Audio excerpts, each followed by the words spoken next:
Thanks for watching. If you liked this video, make sure to subscribe for more. A Rose for Emily by William Faulkner. When Miss Emily Grierson died, our whole town went to her funeral, the men through a sort of respectful affection for a fallen monument, the women mostly out of curiosity to see the inside of her house, which no one save an old manservant, a combined gardener and cook, had seen in at least 10 years. It was a big, squarish frame house that had once been white, decorated with cupolas and spires and scrolled balconies in the heavily lightsome style of the 70s, set on what had once been our most select street. But garages and cotton gins had encroached and obliterated even the august names of that neighborhood. Only Miss Emily's house was left, lifting its stubborn and coquettish decay above the cotton wagons and the gasoline pumps, an eyesore among eyesores. And now Miss Emily had gone to join the representatives of those august names where they lay in the cedar-bemused cemetery among the ranked and anonymous graves of Union and Confederate soldiers who fell at the Battle of Jefferson. Alive, Miss Emily had been a tradition, a duty, and a care, a sort of hereditary obligation upon the town, dating from that day in 1894 when Colonel Sartoris, the mayor, he who fathered the edict that no Negro woman should appear on the streets without an apron, remitted her taxes, the dispensation dating from the death of her father on into perpetuity. Not that Miss Emily would have accepted charity. Colonel Sartoris invented an involved tale to the effect that Miss Emily's father had loaned money to the town, which the town, as a matter of business, preferred this way of repaying. Only a man of Colonel Sartoris' generation and thought could have invented it, and only a woman could have believed it. A Rose for Emily.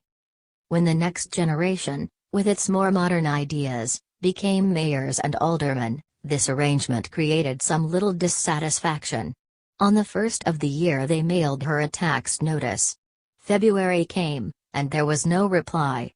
They wrote her a formal letter, asking her to call at the sheriff's office at her convenience. A week later the mayor wrote her himself, offering to call or to send his car for her, and received in reply a note on paper of an archaic shape, in a thin, flowing calligraphy in faded ink, to the effect that she no longer went out at all. The tax notice was also enclosed, without comment.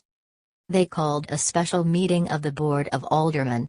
A deputation waited upon her, knocked at the door through which no visitor had passed since she ceased giving china painting lessons 8 or 10 years earlier. They were admitted by the old Negro into a dim hall from which a stairway mounted into still more shadow. It smelled of dust and disuse, a close, dank smell. The Negro led them into the parlor. It was furnished in heavy, leather-covered furniture. When the Negro opened the blinds of one window, they could see that the leather was cracked, and when they sat down, a faint dust rose sluggishly about their thighs, spinning with slow motes in the single sunray. On a tarnished gilt easel before the fireplace stood a crayon portrait of Miss Emily's father.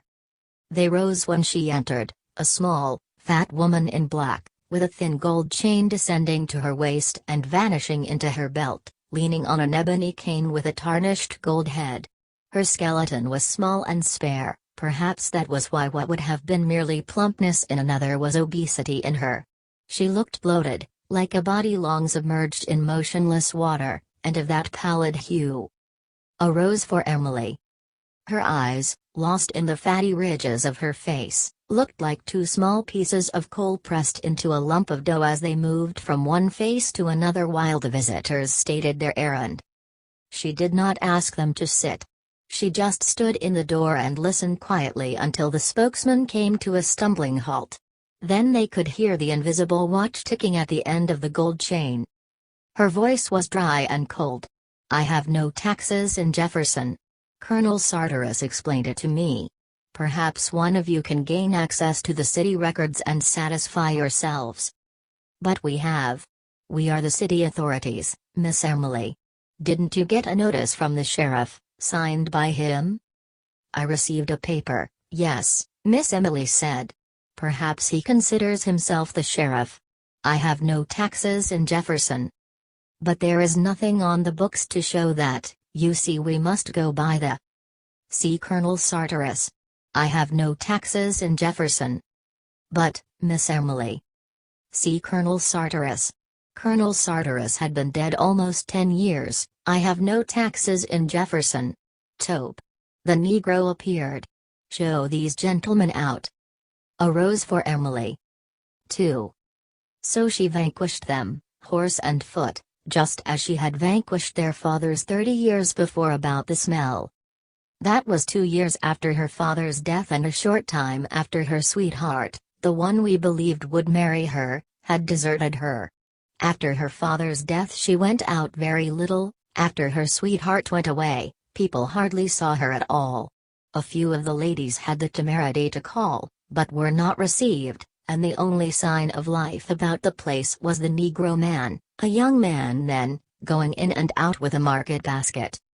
Just as if a man, any man, could keep a kitchen properly, the ladies said, so they were not surprised when the smell developed.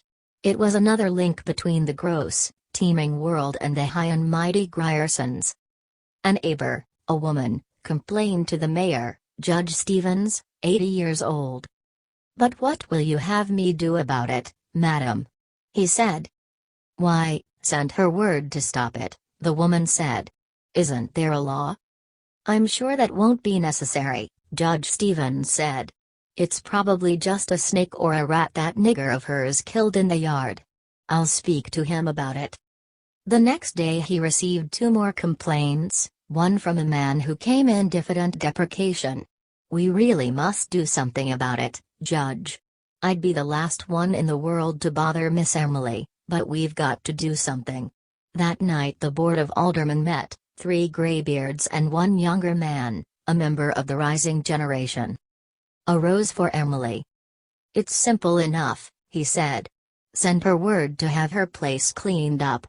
Give her a certain time to do it in, and if she don't—" "Damn it, sir," Judge Stevens said, "will you accuse a lady to her face of smelling bad?" So the next night, after midnight, 4 men crossed Miss Emily's lawn and slunk about the house like burglars, sniffing along the base of the brickwork and at the cellar openings while one of them performed a regular sewing motion with his hand out of a sack slung from his shoulder. They broke open the cellar door and sprinkled lime there, and in all the outbuildings.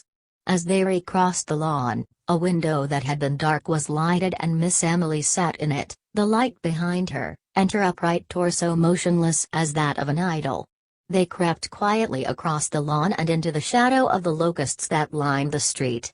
After a week or 2 the smell went away.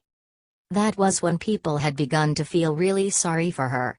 People in our town, remembering how old Lady Wyatt, her great-aunt, had gone completely crazy at last, believed that the Griersons held themselves a little too high for what they really were.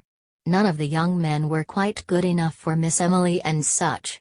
We had long thought of them as a tableau, Miss Emily a slender figure in white in the background, her father a spraddled silhouette in the foreground, his back to her and clutching a horsewhip, the 2 of them framed by the back-flung front door. So when she got to be 30 and was still single, we were not pleased exactly, but vindicated. Even with insanity in the family she wouldn't have turned down all of her chances if they had really materialized. A rose for Emily. When her father died, it got about that the house was all that was left to her, and in a way, people were glad. At last they could pity Miss Emily. Being left alone, and a pauper, she had become humanized. Now she too would know the old thrill and the old despair of a penny more or less. The day after his death all the ladies prepared to call at the house and offer condolence and aid. As is our custom, Miss Emily met them at the door, dressed as usual and with no trace of grief on her face. She told them that her father was not dead. She did that for 3 days, with the ministers calling on her, and the doctors, trying to persuade her to let them dispose of the body. Just as they were about to resort to law and force, she broke down, and they buried her father quickly. We did not say she was crazy then. We believed she had to do that. We remembered all the young men her father had driven away, and we knew that with nothing left, she would have to cling to that which had robbed her, as people will. 3. She was sick for a long time. When we saw her again, Her hair was cut short, making her look like a girl, with a vague resemblance to those angels in colored church windows, sort of tragic and serene. The town had just let the contracts for paving the sidewalks, and in the summer after her father's death they began the work. The construction company came with niggers and mules and machinery, and a foreman named Homer Barron, a Yankee, a big, dark, ready man, with a big voice and eyes lighter than his face. The little boys would follow in groups to hear him cuss the niggers, and the niggers singing in time to the rise and fall of picks. A rose for Emily. Pretty soon he knew everybody in town. Whenever you heard a lot of laughing anywhere about the square, Homer Barron would be in the center of the group. Presently we began to see him and Miss Emily on Sunday afternoons driving in the yellow-wheeled buggy and the matched team of bays from the livery stable. At first we were glad that Miss Emily would have an interest, because the ladies all said, of course a Grierson would not think seriously of a northerner, a day laborer. But there were still others, older people, who said that even grief could not cause a real lady to forget noblesse oblige, without calling it noblesse oblige. They just said, poor Emily. Her kinsfolk should come to her. She had some kin in Alabama, but years ago her father had fallen out with them over the estate of old Lady Wyatt, the crazy woman, and there was no communication between the two families. They had not even been represented at the funeral. And as soon as the old people said, poor Emily, the whispering began. Do you suppose it's really so? They said to one another.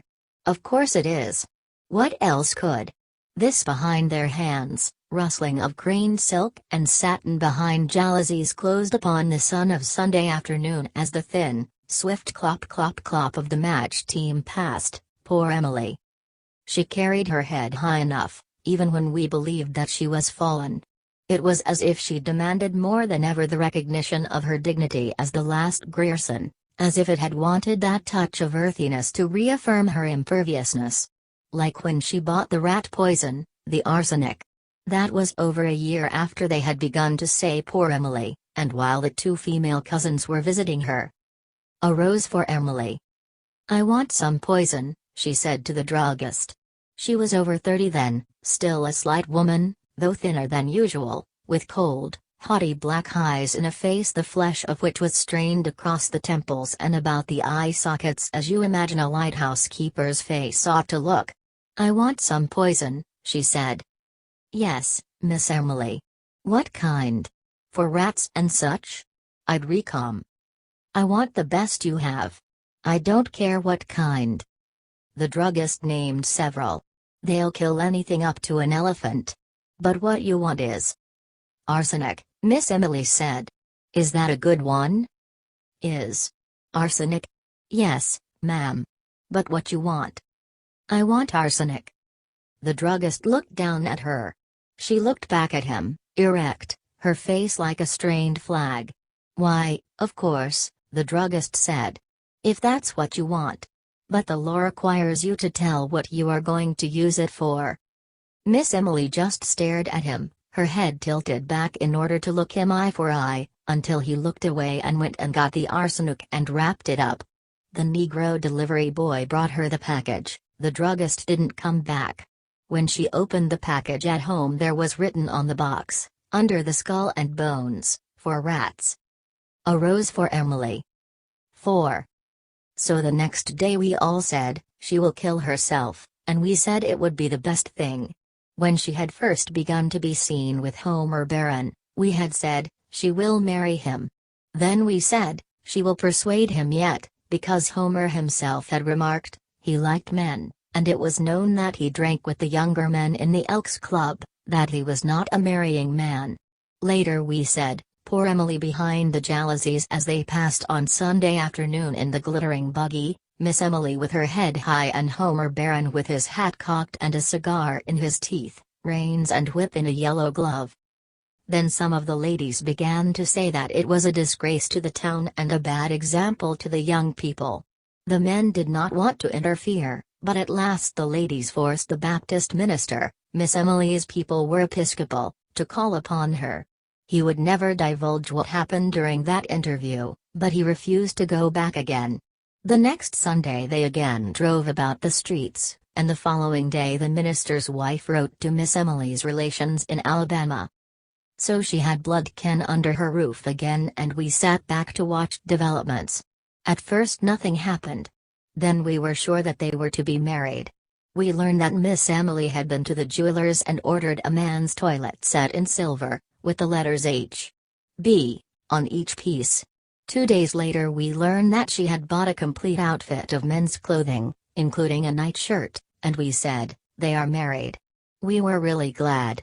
We were glad because the 2 female cousins were even more Grierson than Miss Emily had ever been. A rose for Emily. So we were not surprised when Homer Barron, the streets had been finished some time since, was gone. We were a little disappointed that there was not a public blowing off, but we believed that he had gone on to prepare for Miss Emily's coming, or to give her a chance to get rid of the cousins. By that time it was a cabal, and we were all Miss Emily's allies to help circumvent the cousins. Sure enough, after another week they departed. And, as we had expected all along, within 3 days Homer Barron was back in town. A neighbor saw the Negro man admit him at the kitchen door at dusk one evening. And that was the last we saw of Homer Barron. And of Miss Emily for some time. The Negro man went in and out with the market basket, but the front door remained closed. Now and then we would see her at a window for a moment, as the men did that night when they sprinkled the lime, but for almost 6 months she did not appear on the streets. Then we knew that this was to be expected too, as if that quality of her father which had thwarted her woman's life so many times had been too virulent and too furious to die. When we next saw Miss Emily, she had grown fat and her hair was turning gray. During the next few years it grew grayer and grayer until it attained an even pepper and salt iron gray, when it ceased turning. Up to the day of her death at 74 it was still that vigorous iron gray, like the hair of an active man. A rose for Emily. From that time on her front door remained closed, save for a period of 6 or 7 years, when she was about 40, during which she gave lessons in china painting. She fitted up a studio in one of the downstairs rooms, where the daughters and granddaughters of Colonel Sartorus' contemporaries were sent to her with the same regularity and in the same spirit that they were sent to church on Sundays with a 25-cent piece for the collection plate. Meanwhile her taxes had been remitted. Then the newer generation became the backbone and the spirit of the town, and the painting pupils grew up and fell away and did not send their children to her with boxes of color and tedious brushes and pictures cut from the ladies' magazines.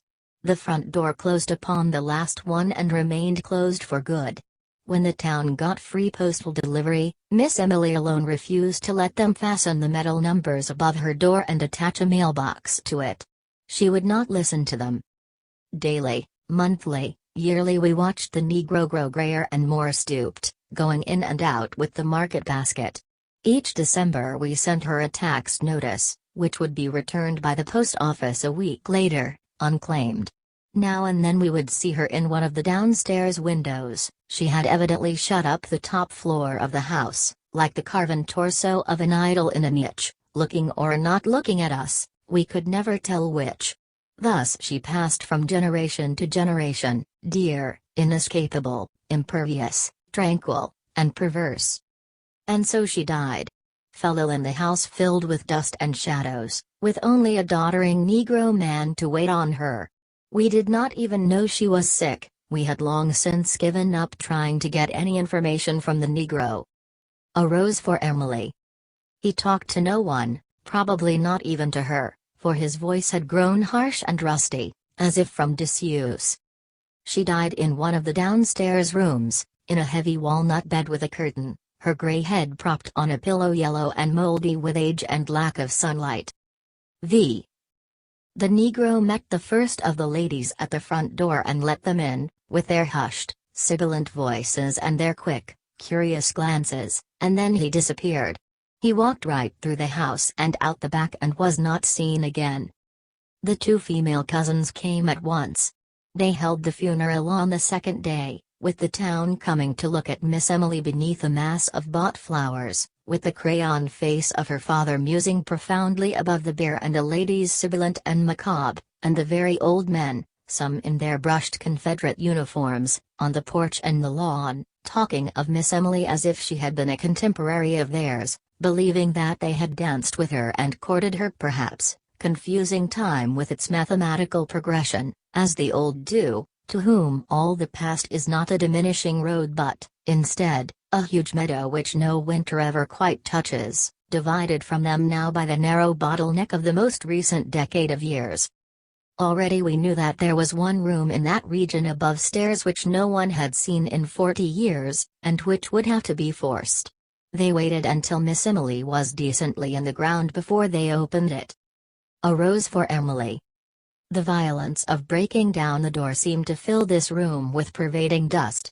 A thin, acrid pall as of the tomb seemed to lie everywhere upon this room decked and furnished as for a bridal, upon the valance curtains of faded rose color, upon the rose-shaded lights, upon the dressing table, upon the delicate array of crystal and the man's toilet things backed with tarnished silver, silver so tarnished that the monogram was obscured.